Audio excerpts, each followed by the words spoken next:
আসসালামু আলাইকুম দর্শক। সামনে ঈদ।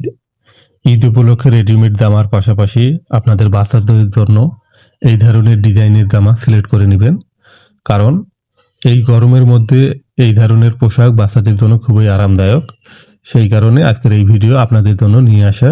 তো দর্শক, আপনি এই ভিডিওটি না টেনে পুরো ভিডিওটি দেখুন আজকের এই ডিজাইনটি কীভাবে কাটিং ও সেলাই করতে হয়। তো এখানে যে আপনারা ছবি দেখতে পাচ্ছেন 26 ইঞ্চি জামার লম্বা, 26 এবং 24 হচ্ছে বডি কমর, 9.5 ইঞ্চি হচ্ছে পুট, আর হাফ বডির লম্বা হচ্ছে 9 ইঞ্চি। তো এই জামাটি কিভাবে কাটিং করতে হয় তা আজকে আপনারা মনোযোগ সহকারে দেখুন, ভিডিওটি না টেনে। আর হ্যাঁ, আপনাদের কাছে রিকোয়েস্ট, যে সমস্ত ভাই বা মা বোন নতুন আমার চ্যানেলে, আপনাদের কাছে রিকোয়েস্ট, আপনারা অবশ্যই আমার চ্যানেলটিকে সাবস্ক্রাইব করুন এবং পাশে থাকা বেল আইকনটি অন করুন। আশা করি আমার চ্যানেলের মধ্যে আপনারা ভিন্ন কিছু শিখতে পাবেন। তো চলুন আজকে কিভাবে কাটিং শুরু করা যায়। তো আমি সর্বপ্রথম কাপড় বিছিয়ে নিচ্ছি। বিছিয়ে নেওয়ার পর নিচে সেলাই করতে হয়, সে সেলাইয়ের মার্জিন রেখে আমি মার্কা করে নিচ্ছি।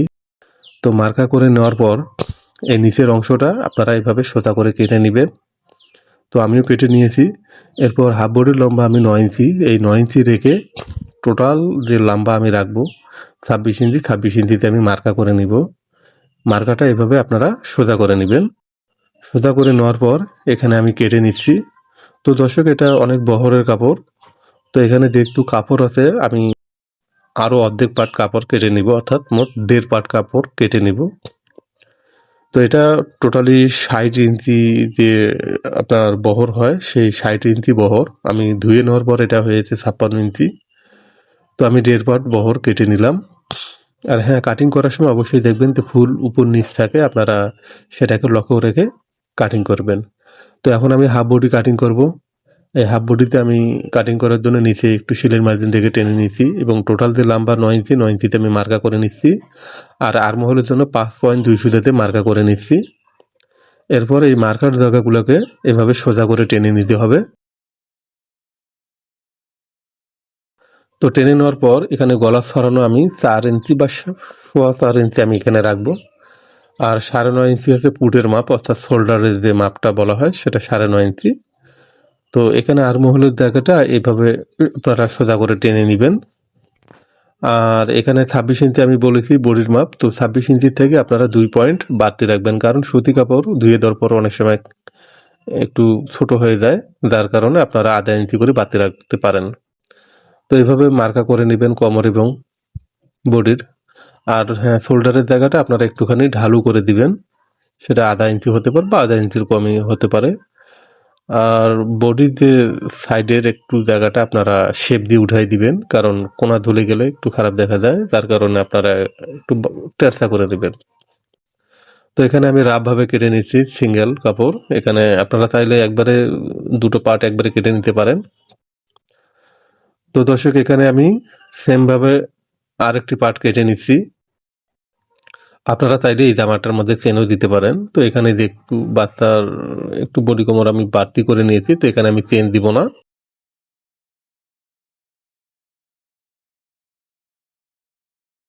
তো আমার হাফ বডি কাটিং হয়ে গেছে, এখন আমি গলা কাটিং করে নেব।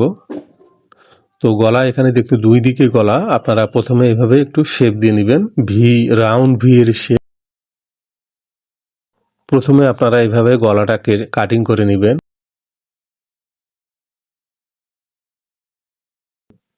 কাটিং করে নেওয়ার পর এটাকে সমানভাবে একত্রিত করে বিছিয়ে নেবেন। বিছিয়ে নেওয়ার পর এই জায়গাটা আপনাদেরকে সুন্দর করে একটা শেপ তুলে নিতে হবে, বাঁকা তারা করা যাবে না।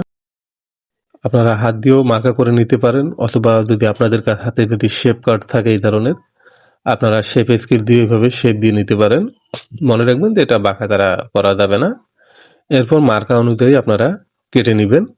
তো এখানে আপনারা তার আগে একটা জিনিস লক্ষ্য রাখবেন যে কোন জায়গায় আপনারা ফিতাগুলো বসাবেন, অর্থাৎ চিকন যে 1/4 ইঞ্চি ফিতা হবে, এই ফিতার জায়গাগুলো আগে থেকে মার্কা করে নেবেন, কারণ এগুলো মার্কা না করলে পরে আপনাদের এক্স্যাক্ট আপনাদের সমস্যা হতে পারে, মানে কম বেশি একটু হতে পারে। তো আমি টোটাল যে লম্বাটার মাপ রাখতেছি, পাশাপাশি মার্কাও করে নিচ্ছি, যাতে আমার কোনো ধরনের সমস্যা যেন না হয়। এরপর একদিকের শোল্ডারটা এইভাবে কাটিং করার মাধ্যমে উড়িয়ে দিতে হবে, আর মিডিল পয়েন্ট থেকে একটু দূরে সেটা আমি মার্কা করে নিচ্ছি। তো দর্শক, এখন আমি দেখাবো কিভাবে সেলাই করতে হয়। তো আমি আগের থেকে 1/4 ইঞ্চি যে ফিতা হবে শোল্ডারের মধ্যে, সে ফিতা আমি সেলাই করে নিয়েছি আপনাদেরকে দেখানোর উদ্দেশ্যে। তারপর এখানে যে একটা ফ্রিল হবে, সেই ফ্রিল আপনাদের মন মতো আপনারা দিতে পারেন। এখানে আমি টোটাল 3 ইঞ্চি কাপড় নিয়েছি, সেলাই করার পর হয়তো 2.5 ইঞ্চি টিকবে। তো একদিকে চিকন করে হ্যাম হবে আর একদিকে কুচি হবে। আর এই কুচিটা, এই ফ্রিলটা বসানোর পরে কাঁথার এই জায়গাটা চিকন করে আপনাদেরকে সেলাই দিয়ে ব্লাউজের পট্টি যেভাবে হয় এভাবে সেলাই করে নিতে হবে। আর এটা হচ্ছে বউ বলে বা টাই বলে অনেকে। এই টাইয়ের মধ্যে একটা টাই, যেখানে 3টে শোল্ডার একত্রিত হয়ে ওখানে হবে এটা। আর এটা হচ্ছে বেল্ট, এই বেল্টটা সাইড বেল্ট সেলাই করে সাইডে আটকায় দিতে হবে। আর এটি হচ্ছে ঘের আলাদাভাবে সেলাই করে নিয়ে আটকিয়ে নিতে হবে। তো এই হলো এই ফ্রক কিভাবে কাটিং ও সেলাই করতে হয়। তো আমার কাটিং শেষ হয়ে গেছে, এবার আপনাদেরকে দেখাবো সেলাইয়ের প্রক্রিয়া কিভাবে সেলাই করতে হয়। তো সর্বপ্রথম আমি ঘেরের যে জয়েনের পার্ট, এই পার্ট আমি সেলাই করে নিব। সেলাই করে নেওয়ার পর এই যে আপনারা মার্কা দেখতেছেন, সেই মার্কা অনুযায়ী আমাকে এইভাবে ভেঙে সেলাই করে নিতে হবে সমানভাবে।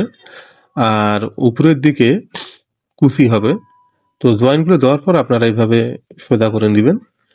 নেওয়ার পর দেখতে এখানে অনেক বড় ঘের, তো এখানে আমাকে অনেক বড় বড় করে কুচি দিয়ে নিতে হবে।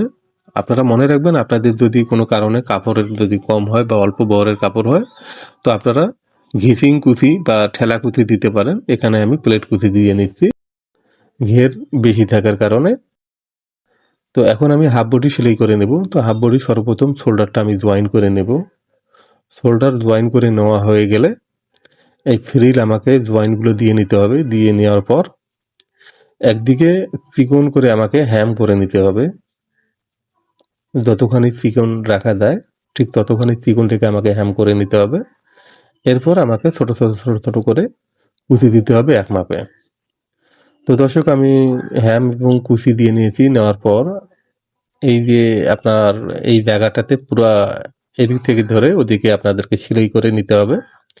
এর মধ্যে একটা ওরেপ পট্টি আমি কেটে নিয়েছি, অর্থাৎ ব্লাউজের যে চিকন গলার পট্টি যে হয় সেইভাবে আমাকে আটকিয়ে নিতে হবে। আটকিয়ে নেওয়ার পর এভাবে চিকন করে সেলাই করে নিতে হবে গলা এবং একদিকে যে মোহরা, সেই মোহরা আমাকে এইভাবে সেলাই করে নিতে হবে। তো এখানে সেলাই করে নেওয়ার পর পট্টির যে বাড়তি কাপড়টা, এটা সমান করে কেটে নিতে হবে। তো সমান করে কেটে নেওয়া হয়ে গেলে এটা এভাবে সুন্দর করে বসিয়ে এক মাপে সেলাই করে নিতে হবে। মোহরাও যেভাবে সেলাই করে নিতে হবে ঠিক গলার মতো আপনাদেরকে এভাবে সেলাই করে নিতে হবে। মনে রাখতে হবে ফ্রিলের উপর যেন সেলাইটা যেন না ওঠে। তো দর্শক, আমি সেলাই করে নিয়েছি। এখন যে আমি যে 1/4 ইঞ্চি যে পট্টিটা বানিয়ে রেখেছি অর্থাৎ ফোল্ডারের জন্য, তো এখানে এটার সাহায্যে আমাকে এই শোল্ডারের এই কেটে নিতে হবে। ফিতার যে অংশটা লম্বাগুলো একসঙ্গে কেটে নিতে হবে এবং পাশাপাশি মার্কাও করে নিতে হবে। তো কোথায় কোথায় আমি এগুলো বসায় নিতে হবে। মনে রাখবেন, এটা সমানভাবে আপনাদেরকে লাগাতে হবে। এই জায়গার ফিনিশিংটা খুবই অত্যন্ত জরুরি। তো দর্শক, এখানে আমি আটকিয়ে নিচ্ছি একদিকে, আর একদিকে এটা সমান করতে যতখানি হয় ঠিক ততখানিতে আমি করে নিব। তো দর্শক, এখানে আমি আটকিয়ে নিয়েছি। আটকিয়ে নেওয়ার পর আপনাদেরকে দেখানোর উদ্দেশ্যে যে টাই বা বউ যে টাই বলেন না আপনারা, সেটাও আটকিয়ে নিয়েছি। তো একরকম আমার হাফ বডির কাজ প্রায় শেষের দিকে। এখন যে বেল্ট আমি আগে থেকে সেলাই করে নিয়েছিলাম, এই সাইড সেলাই করানোর সময় আমাকে বেল্টটা দুই সাইডে 2টা বেল্ট আটকিয়ে নিতে হবে। তো আমি বেল্ট আটকিয়ে নিয়েছি। এখন আমার যে ঘেরের যে কাপড়টা বডির কাপড়ের সাথে আটকিয়ে দিলে আমার সেলাই শেষ হয়ে যাবে। তো দর্শক, এই ফ্রক আমার সেলাই শেষ হয়ে গেছে। এটা ফ্রক বলেন বা টেপ বলেন, সত্যি বলছি খুবই একটা অসাধারণ ডিজাইন। আর এই গরমে আপনাদের বাচ্চাদের জন্য এই ডিজাইনটি আপনারা অবশ্যই সিলেক্ট করে নেবেন, কারণ এটা খুবই সুইটেবল এবং গরমের জন্য খুবই আরামদায়ক এবং দেখতেও অবিশ্বাস্য সুন্দর লাগে আপনাদের বাচ্চাদের জন্য। তো দর্শক, আজকের ভিডিওটি কেমন লাগলো তা কমেন্ট করে জানাবেন, লাইক করবেন। ধন্যবাদ।